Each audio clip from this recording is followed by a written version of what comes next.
Class of 1987, and the Associate Vice President for Alumni Relations. I want to welcome you to our third virtual listening tour event with President Callahan, hosted by members of our University Board of Regents. Today, we welcome Regent Nava Fathi. Dr. Fathi graduated from the Dugoni School of Dentistry in 1995 and joined the university's Board of Regents in July of 2019. She is an endodontist and is the owner of Samaritan Endodontics in San Jose, California. In just 2 short years on the Board of Regents, Dr. Fathi has taken on the leadership role as chair of the Regent Engagement Committee. She also sits on the Executive Committee, the Advancement and Enrollment Committee, and the Finance and Facilities Committee, as well as the Ad Hoc Committee on Excellence. In addition to serving as a regent, Dr. Fathi is the current chair of the board at St. Andrew's Episcopal School in Saratoga, California. She serves on the Dugoni School of Dentistry's Foundation Board and is a director on the Foundation Board for the American Association of Endodontists. She has led many organizations throughout her career, including serving as president for the California State Association of Endodontists, Northern California Academy of Endodontics, Santa Clara County Dental Society, and the Dugoni Alumni Association. Dr. Fathi is a proud mom of 13-year-old twin boys and lives in Los Gatos, California. And please welcome President Chris Callahan, who joined us this past July as the 26th president of the University of the Pacific. Prior to that, he served as the founding dean of the Walter Cronkite School of Journalism and Mass Communication at Arizona State University, and as the vice provost of the ASU Downtown Phoenix campus and chief executive officer of Arizona PBS. President Callahan holds a master's degree in public administration from Harvard University's John F. Kennedy School of Government and a bachelor's degree in journalism from Boston University's College of Communication. Prior to ASU, he was at the University of Maryland, where he served as Associate Dean of the Philip Merrill College of Journalism and Senior Editor of the American Journalism Review. President Callahan lives on the Stockton campus with his wife of 34 years, Jean. They have 2 grown sons, Cody and Casey, and the newest addition to the Callahan family is Callie, a 4-month-old golden retriever. Please join me in welcoming President Chris Callahan and our host for today's conversation, Regent Nava Fathi. Thank you so much, Kelly. Good evening, everyone. It is so nice to see so many familiar faces, but we're all family here at Dugoni, so thank you for joining us for our conversation with President Callahan. I want to first and foremost thank Kelly for all her efforts in orchestrating tonight's event with her team and the Alumni Association. I want to also give a big shout out to President Callahan for doing these. It's so much fun to talk to him, and you'll find out a little bit later tonight. So we're going to talk about the past, the present, and then the future of Pacific with President Callahan tonight. And you will get an opportunity to ask him your questions, which will be probably the fun part of the evening, the most fun part. But before we get into the conversation with President Callahan, I was asked to give you a little bit about why Pacific changed my life. I attended UC Irvine for my undergrad and USC for my postgraduate training, but I truly bleed orange and black. As you can see, I'm wearing orange tonight because Pacific shaped me into who I am. 29 years ago, when I first entered the dental school campus in San Francisco, the Pacific family cast its spell on me and my classmates. Like many of you, we were blessed to have unbelievable educators, teachers, and mentors who transformed our lives into who we are today with their humanistic approach to dental education. As many of you have heard, our Dean Emeritus Dugoni famously stated, "At Pacific, we grow people, and along the way, they become doctors." It is because of this Pacific experience that I am who I am today, and I feel indebted to our school to give back I feel like I need to serve and to make a difference and to pay it forward. So when I was asked to serve as a regent, as you might imagine, it was the most humbling and amazing experience. And I was so excited to say yes. But I wanted to know what a regent does. So I'm going to talk about what we do to give you a little bit of background on who we are and what we do. So there's 24 of us regents. We're led by President Norm Allen, our chair, who's here with us tonight, and our vice chair, Gary Mitchell, who's also on the call. Our regents include alumni and non-alumni. We're a very diverse group. We serve 3 3-year terms for a total of 9 years, which goes by, from what I hear, super fast. What do we do as regents? We're the governing body of the institution, and we basically have 3 jobs. We select and support the president of the university. We support the president in leading a strategic plan and approving and monitoring its progress. And last but definitely not least, we're the fiduciaries for the university. How do we do our work? Through many, many meetings. We have board meetings and committee meetings. Currently, we have 9 standing committees of the board and 5 ad hoc committees of the board. So we get to have a lot of meetings and enjoy making a difference for our university. Our board doesn't get involved in the operations of the university, but rather work strategically to ensure the long-term success of our institution. The most important thing to us is that we do our work so we can leave our university in a better place than we left it. We found it, and we want to leave it in a better place for the next generation. Basically, we want to leave it for a better place for our grandkids and our great-grandkids. So now let's hear from President Callahan and find out why he chose Pacific. So again, President Callahan, thank you for being here. Please let us know why you chose us out of all the universities. Well, thanks so much, Nava. And before I do, I just have to tell our alums who are on this call, our regents, it is stunning how much work they do and their dedication and their commitment. And as Nava noted, Chair Allen is on the call. I see Scott Liggett, Gary Mitchell, our vice chair, and of course, Nava. There might be some others too. And I will tell you, I've been in higher education for 30 years. All boards of regents and trustees work really hard, but not like this. And all are dedicated, but not like this. This is a group of people who really just personify our university and the spirit of our university. And it's just, it is an honor to work with them. Sometimes it's hard to keep up with them, but it is a great honor to work with them. And so Nava, thank you for doing this tonight. And thank you for all you do for Pacific. And I have to riff off of one thing if I could. And I see my friend Jim Degoni here. So Jim, I'm going to try to do my best David Stern, if I could. And this is completely off topic, but it is breaking news. And as an old news person, I cannot resist. So invoking old Commissioner Stern, tonight was the WNBA draft.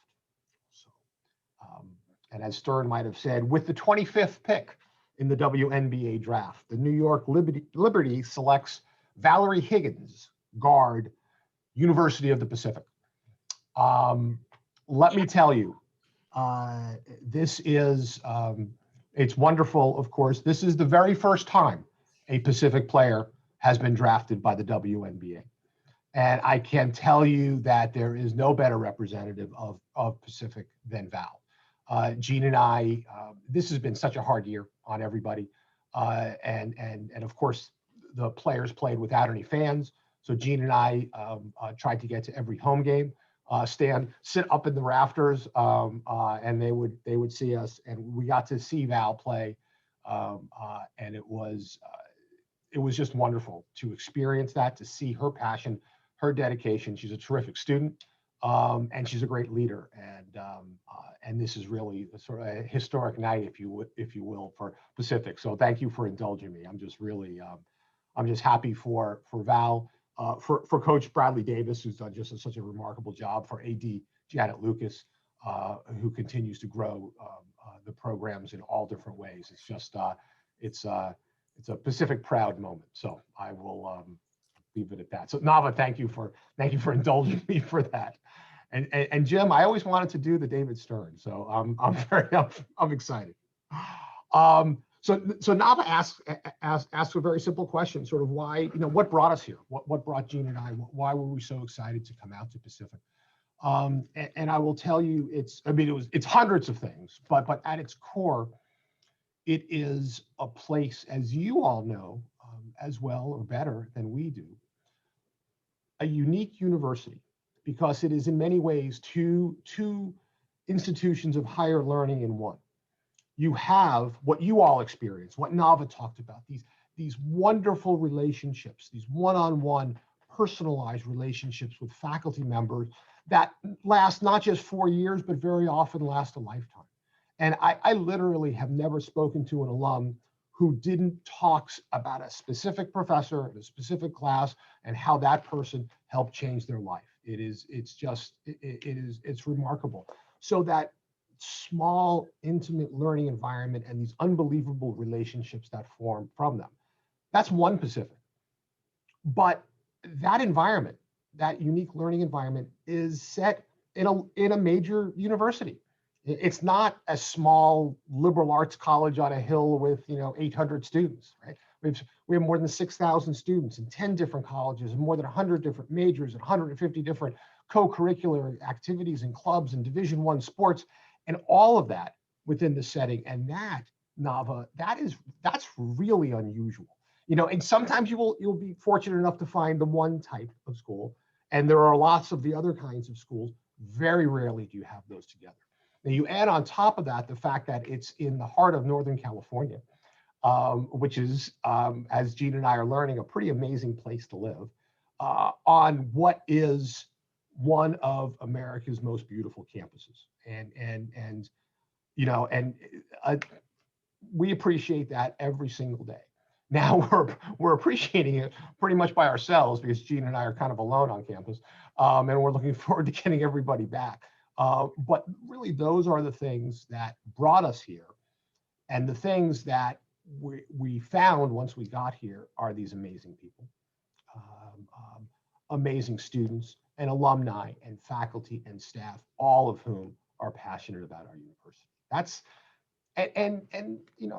I've been in higher ed for a long time. That's not the norm. That's not a given. That is not the case in most places, and it really is here. So that's a little bit, Nava, of why Jean and I are here. Thank you.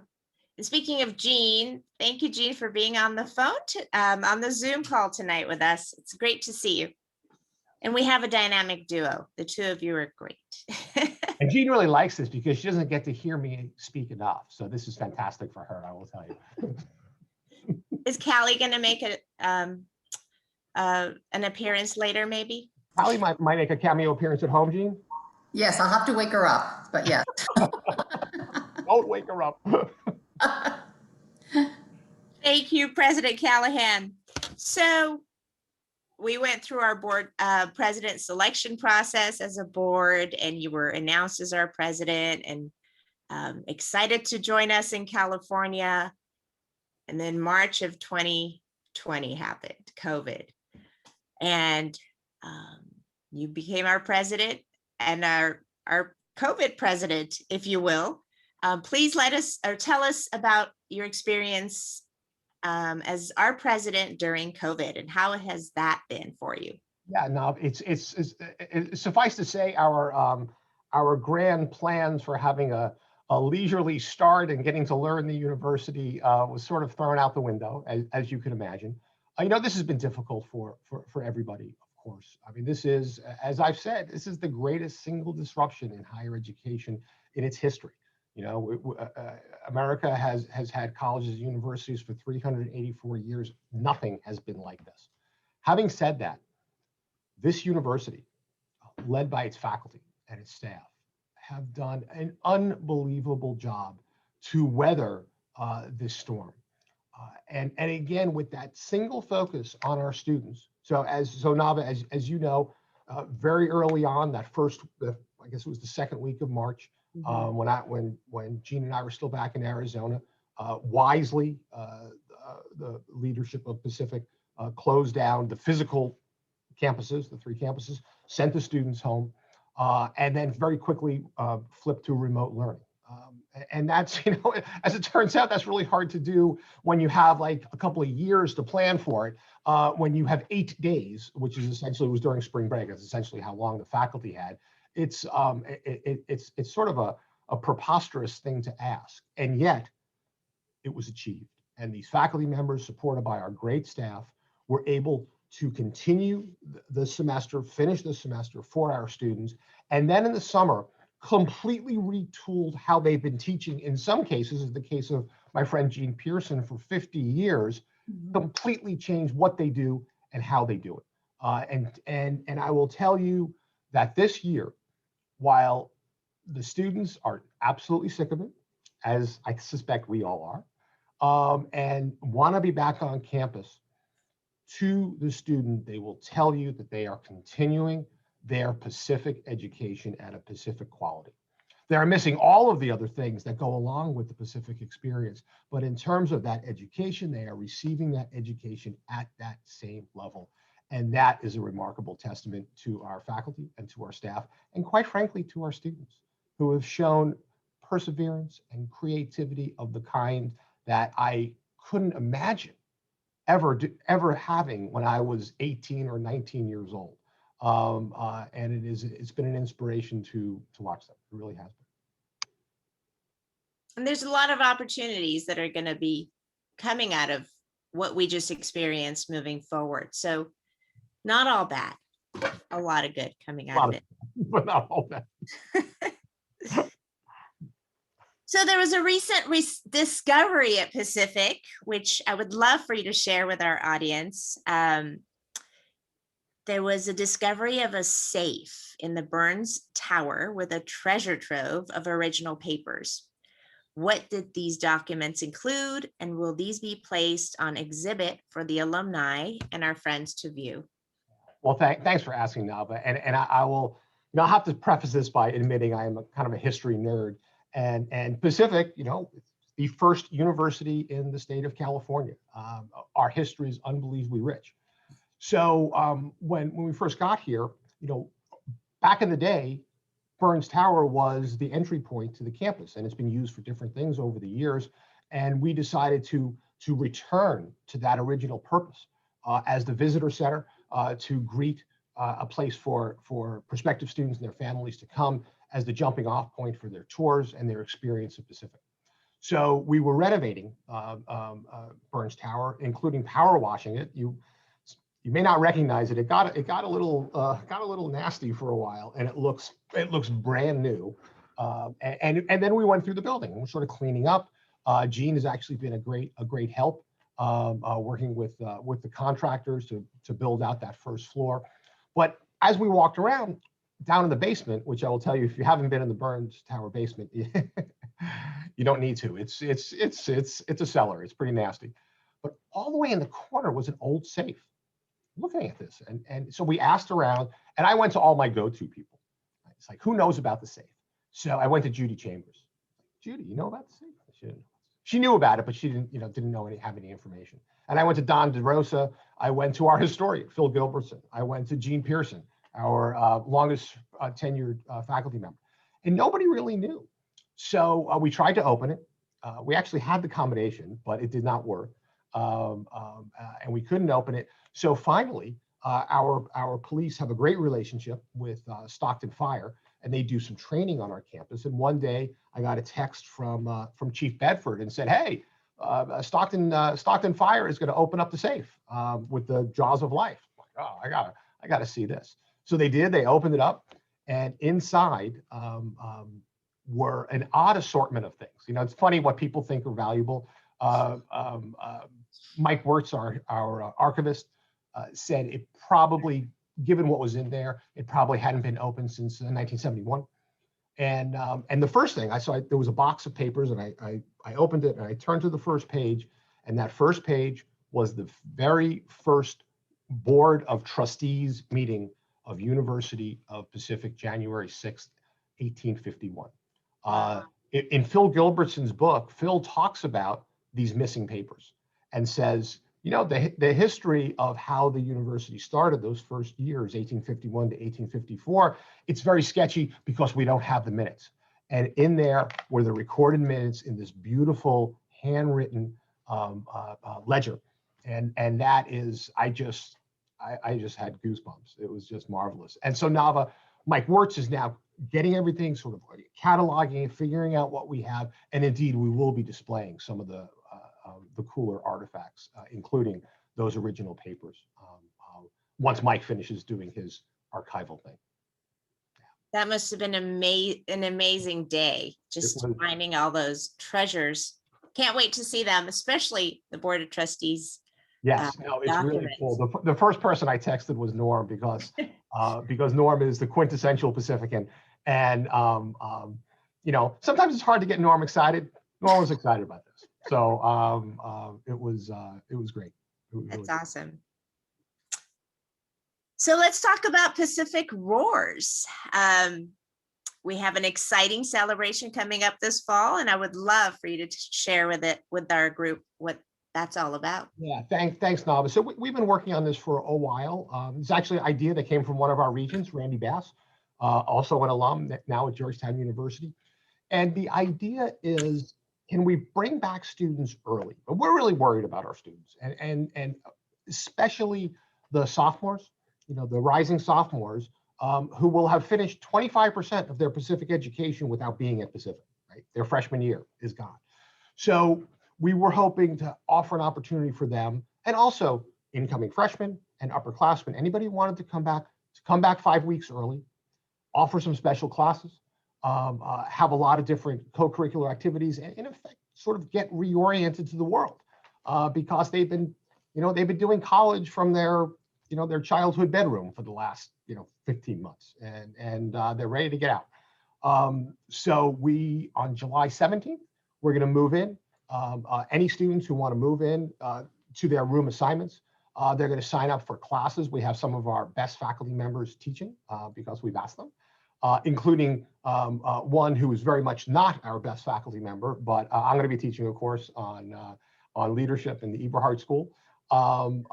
And we think it's just going to be a great opportunity and a real celebration of Pacific, of getting out of COVID, and of just re-engaging in life, because this has just been, as hard as it's been for us. Imagine being 18 and 19, 20 years old, where you're surrounded, like every minute of the day, you're surrounded by like dozens and hundreds of friends and colleagues and classmates and teammates, and all of a sudden you're in isolation. It's been terrible for them, terrible. So we hope this will help reinvigorate and really sort of jumpstart the new fall semester. Can't wait. Those freshmen are going to be excited for this event, especially because they haven't been on campus. That'll be fun. So since you've joined us, Chris, you have hired a number of executives for the university, including our inaugural Vice President of Diversity, Equity, and Inclusion, and just recently our Dean of the School of Engineering and Computer Science. So tell us about those positions and how they came about. Yeah, thanks, Nava. And you know, there's a lot of great people here, and then we needed to bring in some more people. So to Nava's point, over the last few months, we've done 3 really important hires. Number one, enrollment. You know, we live and breathe on enrollment. I mean, that is the economic model of University of the Pacific, as it is for many private universities in the country, and quite frankly, most publics these days. Chris Ferguson comes to us from Occidental College, which is a fantastic school. He has great experiences. He is a national leader in enrollment management and has hit the ground running and is doing marvelous work already. We brought in, and I'm gonna talk about Mary last because she's special. We just announced last week, or maybe it was this week. Yes, it was this week. Liz Orwin as our new engineering dean. First, Liz is a woman engineering dean, and remarkably, that's still incredibly rare in the engineering discipline, which in 2021, it's hard to believe, but only 17% of engineering deans are women. Liz has, for the last 6 years, led the engineering program at Harvey Mudd College. And for those of you who know the engineering discipline, Harvey Mudd is probably the best small university engineering program in the country. We are unbelievably fortunate to have Liz, and she's going to take our very good School of Engineering and Computer Science to new levels.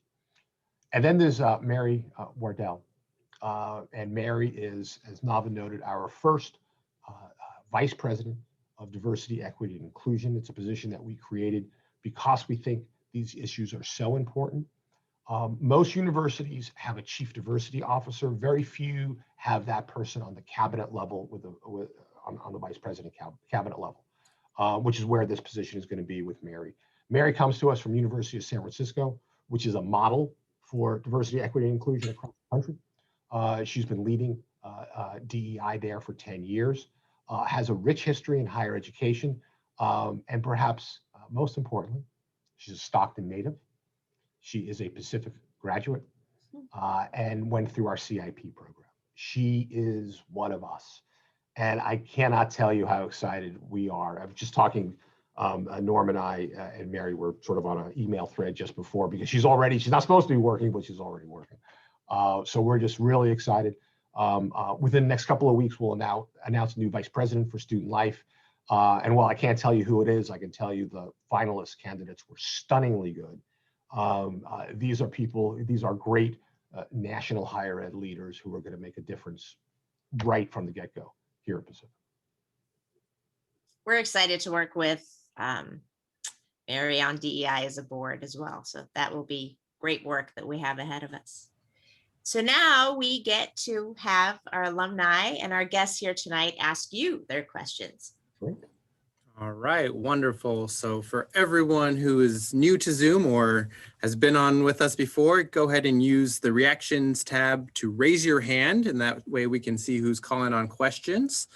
So go ahead and raise your hand while we are waiting for everyone to find that raise hand feature.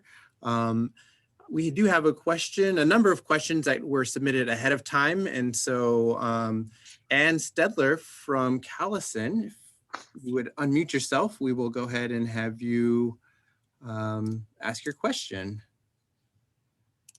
I want you to tell me what I wrote in my question. Not a problem. Yeah, it was a really great question. That's why we were going to have you do it. So I want to get it right. there you go. So we'll have you on the screen and I'll read it for you. So, is it possible to rebuild Pacific's commitment to international studies? And if so, what do you need from Callison or all alumni to support this effort? Well, thanks so much, Ann, and thanks for joining us today. We really appreciate it. You know, I was talking just the other day about our international programs. Let me talk about international programs, and then let me talk about Callison, okay? So for our international programs, quite frankly, we've missed the boat. Chris Ferguson and I were just talking about this. The world is becoming smaller. Students' interests, especially, you know, this cohort, 18, 19, 20-year-olds, their interest in the world is intense. It is, and international relations and diplomacy programs across the country are thriving. And I'm just gonna be honest with you, I don't think we've done a very good job of marketing it because we have the pieces here. We have a history of this here, and I don't think we've effectively tapped into this. So, so when Ferg and I were talking, literally, I think it was like yesterday or the day before, about exactly this. I really think this is not exclusively, but largely a matter of marketing, getting the messages out, and the folks at International Relations actually just sent me last week some great quotes, and you might have been in there, from our grads and what studying international relations at Pacific meant to them and their careers. Those are the sorts of things that really resonate with students who are looking at colleges, and quite frankly, with parents who are looking at a major investment and want to make sure that that major investment is going to pay off in, having their child like out of the house and not coming back to live with them in 4 years. So, so I think that is part of it. The Callison question, and this is true for all the cluster colleges. And cluster colleges were a fantastic idea. They were a fantastic idea, and they were unique, and they were special, and they were powerful. And there was only one thing, if I could do some, Monday morning quarterbacking, that was missing. They were never endowed. You can come up with a lot of great ideas, but then you have to have the finances to cement them into the institution. And honestly, that was never done. That was never done. That still could be done, certainly, but that was never done, which is why ultimately they did not succeed going forward. So I hope that helps a little bit, Ann, in terms of kind of international relations in general, and then sort of Calzone and the other cluster colleges in particular. Thank you. No, thank you, Ann. And I have to point out, because my wife has Callie now, and you have to just take a look at her because she's adorable, and she'll be gone in a second because she'll be terrorizing some other part of the house. So, Callie, stop it. Adorable. How cute. She thinks her name is Callie No. Because you guys always say no to her. Callie No. Callie, stop. Thanks for the question, Ann. I appreciate it. All right. And next up, we have Georgia Liaus, class of 2017 from the School of Business. Hi, everyone. My question is, what are COVID-19 enforcements? Everyone fully vaccinated? Yeah. Thanks, Georgia. Well, we're not back yet, and certainly we're not fully vaccinated. I don't think any institution is. I will say, and this is largely because of Provost Maria Pollicini's leadership. We were very early. We had one of the first COVID vaccination clinics in San Joaquin County, and working with the county, we were able to vaccinate thousands of faculty, staff, and community members. In San Francisco, at the Degoni School, through the leadership of Eve Cooney, done a fantastic job. 94% of the entire Degoni community is now vaccinated, and Degoni, working with the city of San Francisco, is now a major vaccination hub for San Francisco residents with disabilities. So they continue to serve, and the students are learning at the same time. So it's been fantastic. We're hoping to continue to do that in Stockton, but the state. You might remember at the beginning of the vaccinations, it wasn't exactly a smooth rollout here in California, and the state was going through the county health departments. It worked really well for us. It didn't work great in other places, but it finally seemed to be taking hold. And as soon as it took hold, the state shifted gears again, and basically now all of the vaccines, if you're going to get them, have to come through Blue Shield, and we have not been able to secure that relationship yet, although we are working on it.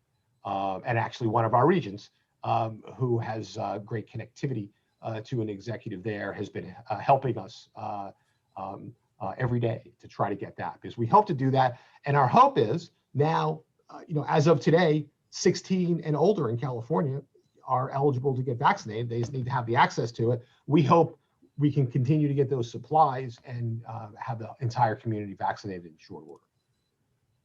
Thank you, President Callahan. Thank you, George. I appreciate it. Thank you so much. And next up, we have Teresa Selwell from Covell, class of 77. Hi, Teresa. Hi, good evening, President Callahan.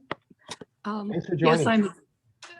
Yes, I'm a very proud graduate of Albert Covell College, class of 77. So I appreciated what you had to say in response to Ann's question. So my question to you this evening is, what is your 5-year vision for UOP? Well, thanks for asking, Teresa. I had one about a year ago. My 5-year vision is about a 5-hour vision these days, and I'm joking. Here is the long-term vision for Pacific, and we talk about this with the faculty and the staff all the time, that we have an unbelievable set of values and principles that we work with and try to embody every day. Those should never change. We have a mission that is crystal clear. That should never change. how we live those principles and achieve that mission needs to change all the time. So I will tell you, Teresa, and it's really, it is not unusual. I mean, this is higher ed in general. We need to change how we operate. We should not change our mission. We should not change our purpose. We should not change our why. We should change our how. So we've been working already, and despite COVID, we're trying to work on both tracks very aggressively. And one is to break down these silos that are very typical in higher ed. And they have, if they ever had a purpose, they have long since outserved them. So we can be working much more horizontally. So we can have more interdisciplinary programs. So administrative units can work seamlessly together. And we've made some progress on that already, and we still have a lot more to make.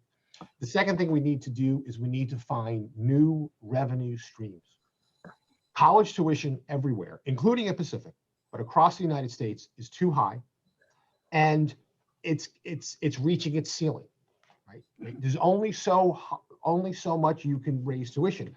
But if you have an institution where 90% of your revenue comes from the same place, which is from students, either through tuition and housing and room and board and fees, right? Something has to give. So what we're doing, working very closely with the regions. I see my friend Scott Liggett on here, so I'm going to pick on Scott as an example.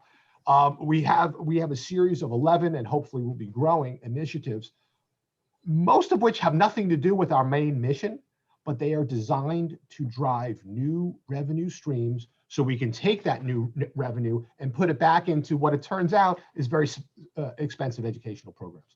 So what Regent Liggett is working on, so Scott has great connectivities to the entertainment industry, being in the heart of it and being a major player in it. So Scott is, with his great skills and talents, is creating a new website and a sizzle reel, as they call it in the biz, to get out to the guild that finds movie sites.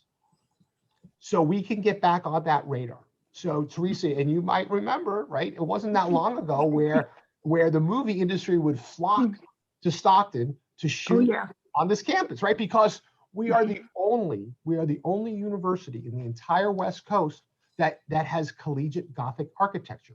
In effect, it's the only West Coast school that looks like an East Coast school. And if you're looking for a very traditional looking school, there's no better place than Pacific. That's fallen off in recent years. We want to get that back. It's actually very good promotion for the university. And quite frankly, it's a major revenue driver. So that's just one example that Regent Liggett is working on, and other regions are working on other initiatives also. So I hope that helps a little bit, Teresa. Yes, it does. Thank you, President Callahan. Thank you. Thank you so much. Next up, we actually have a double tiger, Ann Seed, class of 1980 and 1994. Good evening, and thank you, President Callahan. Hi, Ann. I know we're a couple weeks out from the May 1st deposit due date for first-time freshmen, but I'm wondering if you could please give kind of an assessment of freshman numbers at UOP for the fall. What was target enrollment, and where do we stand now as far as incoming students at this point? Yeah, so Ann, you need to join the Regents, because this is exactly the sort of thing that we talk about all the time. Well, I have a 30-year career in admissions. Okay, so you started at UOP, so. Okay, so you know, typically in a non-COVID year, you can project, like, so we're in what, middle of April? Right? Ordinarily, I would be able to tell you, and within 20 students, what the class is going to look like next year. Right. It's an unknown. It's Very an unknown. fluid. It's an unknown because of COVID. Our target enrollment number is more, right?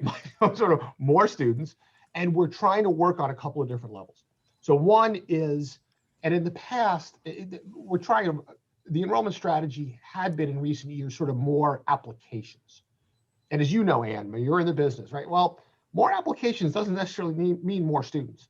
And if you look at our trend lines, as applications have gone up like this, the number of students have actually gone down, because we're focusing on maximizing the number of applicants, not maximizing the number of students. So we've shifted that and really focused on yield. And our yield, and I mean, I am sorry to say, is ridiculously low for a school of this quality, ridiculously low. So we need to get the yield up, which we are working on. And then we need to increase retention, right? So we have different dials, right? There's the new student one, and then there's the current student one. And I'm very proud that during COVID, during the year of COVID, we actually increased our retention slightly last year. And the reason for that was because we made a huge effort, right? And was much more intentional about our tactics and strategies of how to go about retaining students. So it's still a big question mark. You know, I am hopeful. I'm hopeful for staying flat, honestly. I mean, I think that would be a win. And then I'm very, very bullish on fall 22 and beyond, because we're having all these new things in place. Hopefully you've all noticed the new website, which is geared. And by the way, if you don't like the new website, I take that as a good sign. I'm not sure if I like it either, but it's not designed for us. It's designed for 17-year-olds, and it's designed for 17-year-olds to be accessing it on their phone. And for those, it's working fantastically well. And so things like that, and that we've been working on, and really try to get the brand out there. You know, this is, you know, we're University of the Pacific. This is a great school and a great location with all these assets that a lot of other schools simply don't have. We just need to do a better job communicating that and marketing it. And I have a little bit of background in that, so I've been sort of more, some might say more involved than I should be, but I've been very involved in trying to craft that message for us. Thank you very much. All best wishes. But thank you, Ann. I appreciate it. Next up, Howard Mosley, class of 89 and 96. And good evening, President Callahan. Hi, Howard. Hi, welcome to Pacific. Welcome to the Pacific family. You know, Regent Fathi is right. We are a family. I guess being small actually adds to that sense. And also, UOP has shaped us in many amazing ways, big and small. I'm fortunate. I was shaped both at SIS as well as McGeorge. So I've been in the UOP family in a lot of different ways. And I think you've heard, you know, many questions from the SIS community, the cluster college community, especially the Callison community. And there's a degree of distress in that community. You know, we've watched as the international programs have taken, you know, hits left and right. We recognize enrollment is a challenge. We recognize there are a lot of changing dynamics, but we've gone from a strong independent school with an overseas study component, strong foreign language classes available at COP, and lots of coursework for freshman orientation capstones. And we've just watched as that's dissipated, and it's really hurt us in the sense that we know how influential that model was and how important it was for our future success and our just general enlightenment about the world. And so we worry that that same quality, that same distinctive program perhaps is fading away. So I know it's unfair to ask for any details at this point, but I think we're just hopeful that there's still an opportunity for dialogue with you directly about the future of the programs. We recognize the importance of increasing enrollment in order to sustain that program. And I guess my question is, you know, would you be available to meet with, you know, specific alumni of the SIS Advisory Board before these changes are etched into stone to talk about how we might contribute to restoring what was for all of us, you know, the most unique educational opportunity, and why we continue to come back so passionately for it for UOP. Oh, I so appreciate that, Howard, and I'm happy to. And I will tell you, and I can tell you right now, I mean, it was never a question. Of course, I wasn't here, but in doing my research and looking at the history, it was never a question about the quality of the programs and the benefits to the students. It's a question of resources. We built 3 colleges and didn't fund it, and didn't have the money. I mean, it's like you know, we can come up with great ideas all day, but if the resources aren't there to pay for it, eventually it's not going to work. And that's, I know I'm oversimplifying it, but honestly, only a little.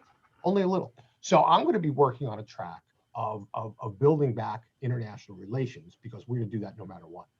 But I will tell you also, and I'm going to be transparent with you, I'm talking to another group of alums from one of the other cluster colleges, and they want to bring back the college. They want to bring back the college. And my answer is, me too. Me too. We can do that. It's $10 million. Simple as that. Now, this group thinks they can raise that money. That's fantastic. And I'm here to help them and do it together.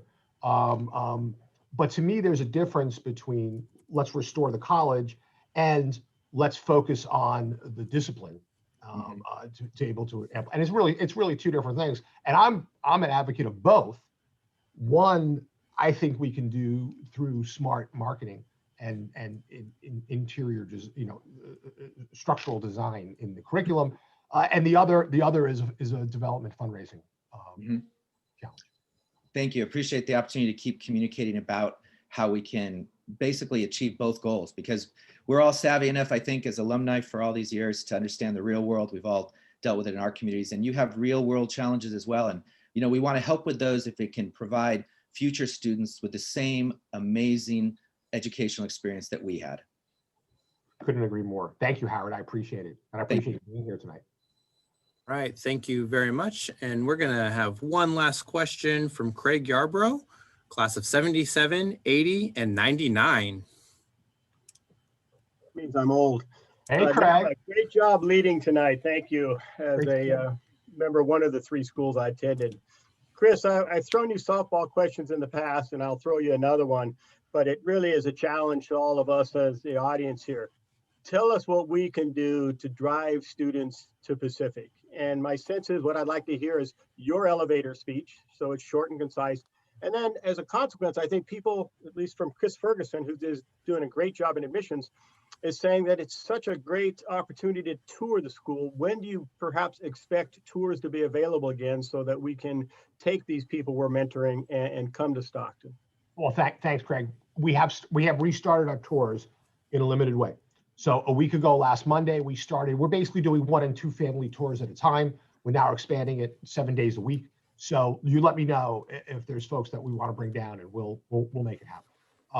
Still doing it again, small environments and safely, but we have restarted that. The elevator pitch, you all know better than I do. You know the power of Pacific. You know the specialness of this place. That intimate learning environment within the larger university setting, the abilities to come study in a pre-dent program here in Stockton, and then go to the world-class Dagoni School of Dentistry in San Francisco. You all know it. What I would love for folks to do, and I would encourage everybody to do this, is take that knowledge and help us promote it on your channels, which really matter, on your social media channels. And so, some of our alums are just fantastic at that. That helps. That moves the needle when your network, when your friends are seeing, on your Facebook or Twitter or LinkedIn or Instagram, whatever accounts you happen to have, they're seeing the stories of Pacific being amplified. That matters because you're an influencer for them. And so in terms of alums, if we had, imagine an army of thousands and thousands of Pacific alums all amplifying those messages, that will move the needle. That will move the needle. Simple things, Craig, like those license plate holders, right? And wearing your orange with pride, especially on Fridays.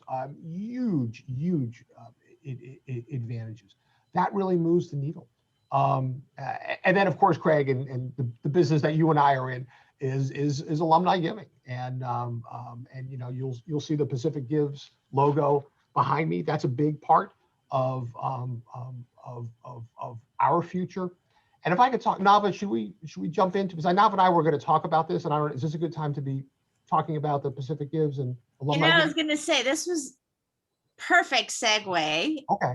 Great question, Craig, because this is what we're going next. So since we have a great captive audience of alumni, please tell us how they can help you and take our university to the next level. Good. Well, thanks, Nava. And when I think of alumni giving, it's important in 2 ways. One's obvious, right? I mean, the more money, as Craig knows, the more money you can bring in from philanthropy, the more you can keep those tuition rates down, the more services you can provide for your students. I mean, that's obvious. But there's something that's maybe not as obvious, and that is in our national rankings. National rankings. So you would say, well, how on earth does alumni giving, what does that have to do with national rankings? It's a measure. Main national ranking for our university is U.S. News and World Report. It has 14 measures. One of those 14 measures is the percentage of alumni giving. It's literally a numeral. And that goes directly into our ratings. Of those 14 measures, we're great on some, we're pretty good on others. Our worst one, number 14 of 14, is our percentage of alumni giving. We are like 235th or something. And University of the Pacific is not 235th in anything. And that is not, let me be clear about this, that is not a problem with the alumni. It's a problem, I think, which we haven't been clear in talking about this and making that case. So we have, as you know, Craig, some of the most passionate alums I've ever seen anywhere and love their experiences. And our alumni giving rate is less than 5%. Less than 5%. So just the act of giving, forget the amount, just the act of giving will tangibly impact our national ratings. The higher our national ratings go up, right, the more students will come, the more activities will happen. All good things flow from that. And that is, I will tell you, that is getting back to Teresa's question about sort of, the game plan going forward. National rankings is part of that game plan. I would love to say they don't matter. They matter intensely. And our plan in the short term is to get us back as we were in Don DeRosa's era to a top 100, within the top 100 of US News. And then after that, the 10-year plan is to get us to the top 50 to be the best small, comprehensive, student-centric university in the country, period. The competition in that space is places like Pepperdine and Santa Clara, Loyola Marymount, Elon, Creighton, fine schools, fine schools. They don't have Pacific's tradition. I don't think they have the assets that Pacific has, the raw materials. So, if that sounds like an unrealistic goal, I would disagree. I don't think it is at all. I think it's very realistic, but we have to be very targeted. And back to Craig's very simple question, which I'm rambling on about, what can alumni do? That's a very tangible way of what alumni can do. So thank you for asking, Craig. I appreciate it. So would you like to lead us into Pacific Gives? Pacific Gives, yes. Thank you, Nava. We do this every year, but thanks to the leadership of Scott Biederman and others in our development and alumni relations, Kelly Page, we're really focused this year on this 24-hour period, April 27th, 28th. We're going to try to maximize certainly the amount of money. Yeah, that's great. But even more importantly, the number of people who are giving. And then we want to celebrate that. So we want to promote it. We want to celebrate it. Back to Craig's question, what can we do? I talked about amplifying our messages. This is a great message to amplify. And please put a note on your calendar. It's easy to forget these things. I had to put a note on my calendar because I forget these things. But to be able to give something to Pacific in this 24-hour period, we think will amplify what's already a tradition here among our alums and really start going down that path of taking this really, really good university and making it the best of its kind in the entire country. May I ask how that date was chosen? Why April 27th to 28th? Scott Biederman knows the answer to that question. Nava, there wasn't a lot of science in there. We just thought it was a good 2 days. That was after a lot of great activity at the university. And we hope our alumni will participate in this, as President Callahan referenced. Put it on your social media, tell your friends, tell your network, right? If everybody can get a few alumni to give that day, it's going to make a significant difference. So we appreciate your support. Thank you. I know you were looking for something really scientific there, Nava, but it happened to be those 2 days. And anytime I don't know a question, I pretend that I do, but I say, oh, well, Scott Biederman really has a better answer to that. And so thank you, Scott. And is there a link that we can click on and just give easily? And is that going on the chat? That is in fact going on the chat. So if you look at our chat, Marche has been wonderful about providing links throughout this entire event, and there is a link to Pacific Gives. So go ahead and check it out, just a click away. Thank you, Chris. President Callahan, any final words before we depart?